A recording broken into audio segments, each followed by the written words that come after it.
is one of our senior scientists here at LIC, and she's worked on a range of projects from automated estrus detection to heifer live weight targets, and now focuses on the methane and animal health traits.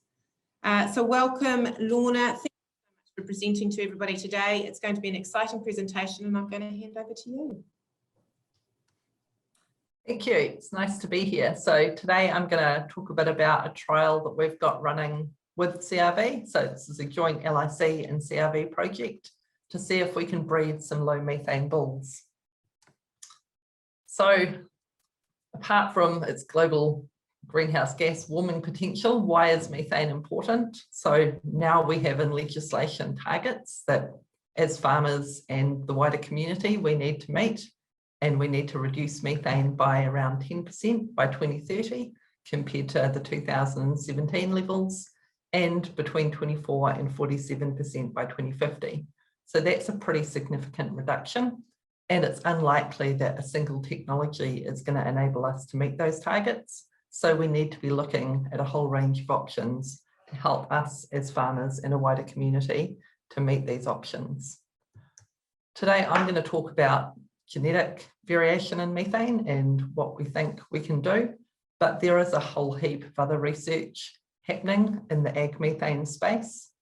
A lot of it at AgResearch, a little bit at Dairy NZ, and some at the various universities. So there's a whole lot going on around alternative forages, some work by us in AgResearch around genetic variation, work on methane inhibitors. So some of that is looking quite promising. There's a compound called 3-NOP, which is now also known as Bovair, that looks very promising, and the methane vaccine work, which has been going on for quite a number of years now.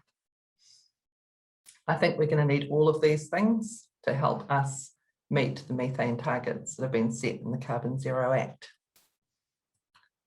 So first, how do we measure methane? So most of the methane, contrary to popular belief, comes out of the front end of the cow. Around 90% is breathed out and burped out, and just around 2% comes out the back end. So to capture what's going in and what's going out, ideally you stick a cow in what's called a respiration chamber, and there's a picture of that here. So they're in a sealed box essentially. They've got their feed in there, and you measure everything that goes in and everything that goes out. We've only got 4 of these in the country, so they're good for doing small scale research where you need very precise results, but practically we can't put a large number of animals through there. Also, we can't leave animals in there for a long period of time, so a couple of days is about all the time we'd put an animal in a situation like this for, because they don't really particularly enjoy it. And we want our animals to be able to express their natural behaviour and behave as they would out in the field, so we get more accurate measurements. So methane research, although it's been in the media a lot lately, isn't a new topic. So this photo is from National Geographic back in the 1990s, and that's Dr. Gary Waghorn, who's one of our advisors on our project, and that's a cow set up to measure methane using the sulfur hexafluoride marker technique. So we've done a little bit of that in the past. We put a little capsule down into the cow's rumen, and that releases sulfur hexafluoride gas at a known rate. And then we collect her breath using that special collar and yoke setup. So by the concentration of the tracer gas and the concentration of methane, you can work out how much she's emitting. It works quite well, but it's quite technically fiddly and not really ideal to do on large numbers of animals. And also we don't get to know, if they're out in the paddock, how much the animals are eating. So methane production is very much influenced by intake. If animals are on the same diet, the variation in methane is mostly explained by just how much food is being consumed. So therefore, when we're doing methane research, it's really important for us to understand just how much each animal is eating. So the person that brought the sulfur hexafluoride system to New Zealand, an American, then went on to develop the green feed system for measuring methane. And this is the technology that we'll be using in our trial work. It's a little, or not so little, machine on wheels. It's probably about 3.2 meters tall to the upper end of the chimney. And we entice the animals into here with pellets. So you can see there's a feed bin labeled on there. So we have pellets in there. There's an RFID tag reader. And when the animal puts its head in, the RFID tag is read and some pellets are dropped into the bin below. And that entices the animals to keep their heads in there. We want them to be in for between 2 and 3 minutes. And during that time, they should burp. So on average, they burp about every 1.5 to 2 minutes. And there's a big fan in the thing, which is sucking all the air into that machine at about 40 litres per second. So any breath the animal breathes while they're in there goes up the chimney, and we can take little subsamples for methane and carbon dioxide analysis. So the machine's quite clever. When we're training the animals to use the machine, we can give them essentially unlimited access to pellets.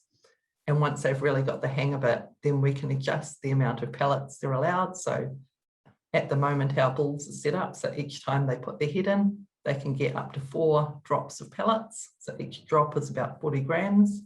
And once they've had those 4 drops, they're not allowed back in the machine for between 2.5 and 3 hours. And that means they space out their visits to the green feed machine over the day, so we can get a measurement of methane all over the day, because there is some variation in methane production depending on whether it's day or when it's night, and related to when we actually feed the animals. So we've kind of figured out how to measure the methane, but can genetics help? There's been a reasonable amount of work on methane in recent years, and we do know it is heritable, even though lots of the data sets aren't actually huge. We're really lucky that AgResearch have done some really pioneering work with sheep, and that probably started almost 15 years ago now, where they've now got a high and a low methane line, and they now differ in methane production by around 10%. And the picture on the left there is a sheep in what they call a pack chamber, or a portable accumulation chamber. So that's like a mini respiration chamber. So they screen the sheep by putting them in there for about 45 minutes, getting a good record of their methane production, and then they can use that information for genetic analysis. So far, they're not finding any difference in production between the high and low methane sheep, which is very encouraging, and encouraged NZAGRC to fund us to do some work in cattle. Denmark and Norway are also doing quite a lot of work in the methane space in cattle, and not just them, Australia's measured some cows. Basically everywhere in the world has had a go at doing some measurements, and Denmark is pretty close to developing a breeding value. Figuring out just how methane will go into the genetic evaluation systems is kind of where everyone's at the moment, and also figuring out just how to get regular measurements that don't cost the earth. So in terms of our project, last year we did a pilot trial, and that will be the focus of most of the rest of my presentation. And we did a little bit of that at LIC and at CRV. And again, that was funded by the New Zealand Agricultural Gas Research Centre down in Palmerston North. And the aim of that work was to measure methane output per kilogram of dry matter eaten in dairy bulls. And the pilot trial, was too small to quantify genetic variation, but our full trial that we've just got running now, that's definitely the aim, to see what kind of genetic variation we can capture. So what are we going to feed our bulls? That's always a kind of thorny question, because obviously our dairy cows are out there eating grass and generally forage-based feeds. So we don't want to put our bulls into a pen and be feeding some kind of total mixed ration that's not entirely representative of what the average dairy cow would be eating. But we also need to be practical. We're looking for genetic variation, so we need to really minimize the amount of environmental variation. So if we were trying to feed, say, pasture or silage, that varies substantially from season to season, month to month, and it's very low in dry matter. So we'd need to be feeding an awful lot of it during the day would need more than one bin full per day, so we'd need to be there several times a day feeding out. So what we've ended up with is lucerne cubes. So this is cubed lucerne hay. It's very consistent from year to year, so we can get that consistency between batches of animals. It's a forage, and AgResearch have done work to show that the ranking in terms of methane production of animals fed these lucerne cubes or fed ryegrass and white clover is very similar. So it ticks the boxes from a practical point of view, and it's a forage. Obviously, it'd be great if we could get grass that was consistent from year to year, but where we are now, we think this is a good alternative.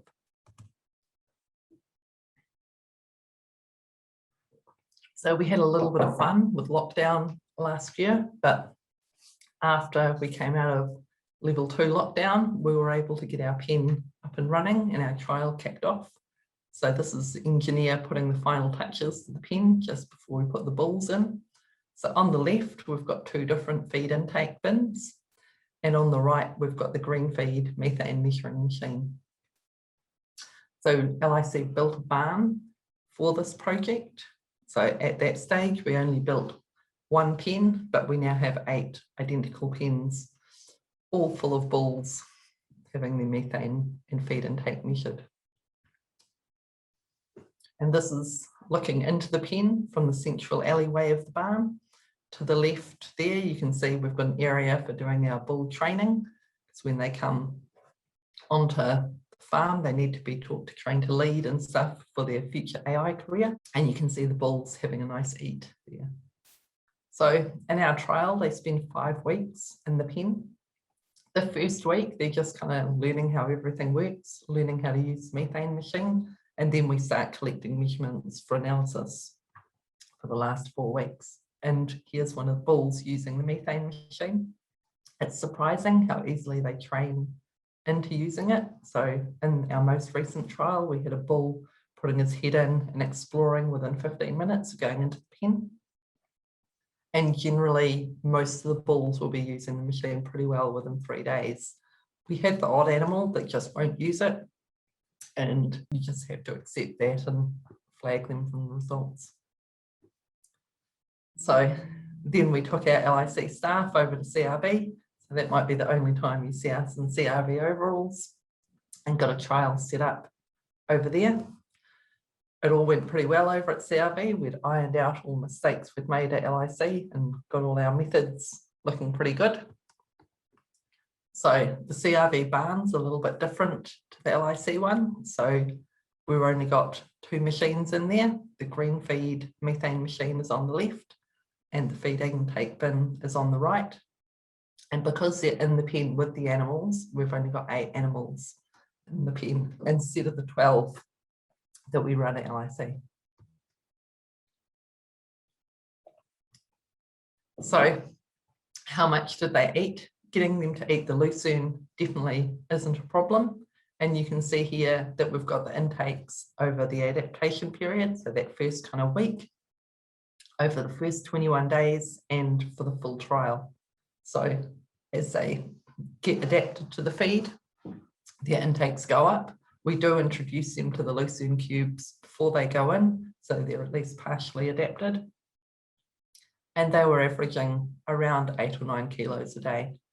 That's wet weight, but the lucerne cubes are about 90% dry matter, so it's not far off their dry matter intake. And on top of the lucerne intake, they're eating about between 700 and 900 grams of pellets a day from the green feed machine. So when we looked at what kind of methane production we were getting, we were seeing some variation between the bulls, so that was good. And the results were about where we expected, and that when we looked at per kilogram of dry matter, they were around that kind of 20 to 22 grams of methane per kilogram of dry matter. So our national inventory, when New Zealand records all its methane emissions and the international standards, we use 21.6 grams of methane per kilogram of dry matter to report that. So being in that ballpark was really good.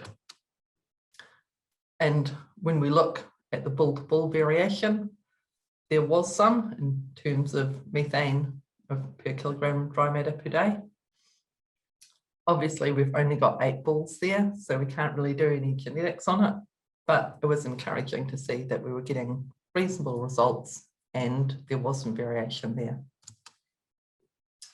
So in terms of timelines, 21 is already here and we're in the process of measuring about 120 bulls at LIC at the moment. And then mid-June, we'll clean all our equipment up and move it over to CRV and measure all their sire proving scheme bulls. Those bulls will be used in progeny test herds this year. So there'll be some daughters born in 2022. We are planning to do some kind of testing on them. We're not exactly sure what that will look like yet. And then those daughters will be lactating in 2024. And we'll need to do a little bit more testing then just to verify that a low methane bull does produce low methane daughters, but there's not kind of some sex specific pathway that's having an impact. We don't think there should be. The sheep work is very encouraging in that area, but we have to do that kind of checking. So if all goes well, maybe we'll have some semen available in 2025. But we do have a lot of work to do before then. We need to understand how the methane trait relates to other traits like milk production or fertility. And if we do find some differences, it would be really nice for some research to happen to kind of understand why those differences are happening. That may not be LIC, that may be other partners like AgResearch and Dairy NZ doing that. And just to finish off, here's a picture of the barn all up and running and full of bulls, which was quite an achievement after our COVID delays and various battles.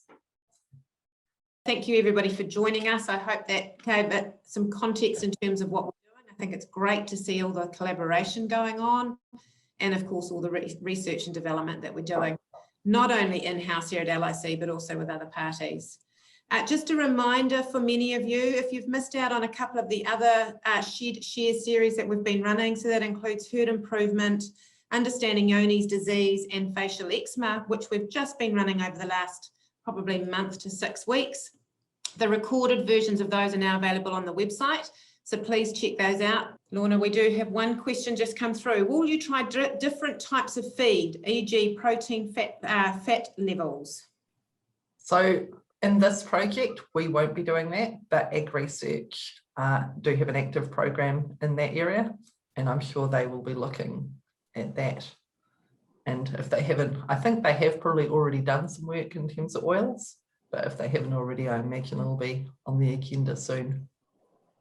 Here's another great question, Lorna. Any surprises from the trial you're happy to share? What are some of the surprises you may have had?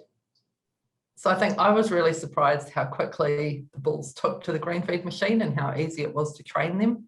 When I went and saw them in America, I wasn't quite sure how well it would go. But yeah, they're really keen, and just we have to really monitor them at the start so they're not eating 2 and 3 kilos a day, which they would given the opportunity. And yeah, in our first trial, we didn't realize quite how much they'd love it. And when we looked at the data, they'd all had their allowed visits at the machine by 6 o'clock at night. So we didn't get any of that evening data. So we had to make sure we kind of changed our schedule a bit when we went to CRV and locked them out of the machine for a bit longer between visits. That's awesome. Well-behaved animals. And sounds like they're very teachable. That's helpful too. Yeah, they're really curious. We did find that if you fed them some of the pellets that we have in the green feed out in the paddock before they go in, they adapt a lot quicker. Oh. So they kind of know the smell of that delicious treat, and they're much more keen to put their head in that machine and have that first go of pellets. And once they've had that first go of pellets, they seem to be pretty well hooked. Brilliant. Are we looking at measuring any older bulls? Not at this stage, but I feel like we could utilise that setup for older bulls. Obviously, you wouldn't be having as many in a pen at a time, and probably you'd end up having only one animal at a pen, so your kind of throughput would be quite slow.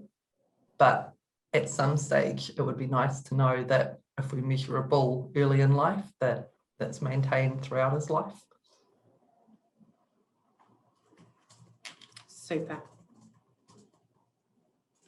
And what about what's happening in the beef space, Lorna? Can you share any insights there? So we are talking to Pāmu. So they haven't managed to come up and have a look at our trial quite yet, because obviously last year there's a whole lot of COVID issues, but they've seen a whole lot of pictures. So they are very much looking at what they can do in the beef cow space. And I guess LIC and CRV would probably like to expand to put some of our beef sires through this system once we kind of iron out all the problems and get it all up and running smoothly. Priority at this stage is the dairy animals, but I would like to think within a couple of years that we're measuring some beef bulls as well. Fabulous.